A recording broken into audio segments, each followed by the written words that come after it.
അതുകൊണ്ട് അതിലൊരു തെറ്റുമില്ല. ഏറ്റവും ഒടുവിൽ ലഭിക്കുന്ന വിവരം അനുസരിച്ച് അദ്ദേഹം അമ്പലപ്പുഴയിൽ സ്വതന്ത്ര സ്ഥാനാർത്ഥിയാകും എന്ന് ആയേക്കാം. പക്ഷെ അദ്ദേഹം ഒരു കാര്യം തറപ്പിച്ച് പറഞ്ഞു, അദ്ദേഹം ഒരു പാർട്ടിയിലേക്കും ഇല്ല. ഇല്ല, അതാണ് ഒരു അദ്ദേഹത്തിന്റെ വ്യക്തിത്വം. മുന്നണിയിലും ഇല്ല, ഒരു അദ്ദേഹം പാർട്ടിയിലും ഇല്ല. അദ്ദേഹം മറ്റു ചിലരെ പോലെ പാർട്ടി മാറി വേറൊരു പാർട്ടിയിലേക്ക് പോകുന്നില്ല, ആ വിശ്വാസത്തിൽ നിന്ന് മാറുന്നില്ല.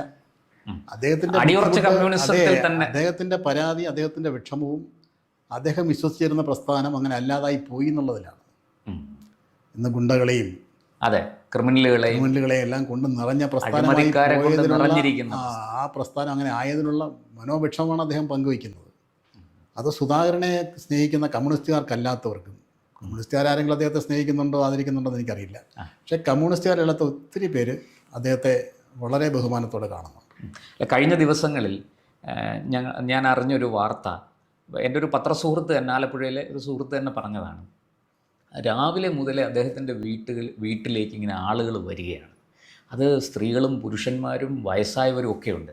സാറ് മത്സരിക്കണം, ഞങ്ങളെല്ലാവരും സാറിൻ്റെ ഒപ്പമുണ്ട്, സാറ് ജയിക്കും, മത്സരിക്കണം എന്നിങ്ങനെ നിരവധി ആൾക്കാർ ഒറ്റയ്ക്ക് മത്സരിക്കാൻ അദ്ദേഹം തീരുമാനിച്ചാൽ അദ്ദേഹം വിജയിച്ച MLA ആവുമെന്നാണ് എൻ്റെ വിശ്വാസം. കാരണം അദ്ദേഹം വേണോ വേണ്ടെന്ന് പറഞ്ഞില്ലെങ്കിൽ UDF പിന്തുണച്ചേക്കാം.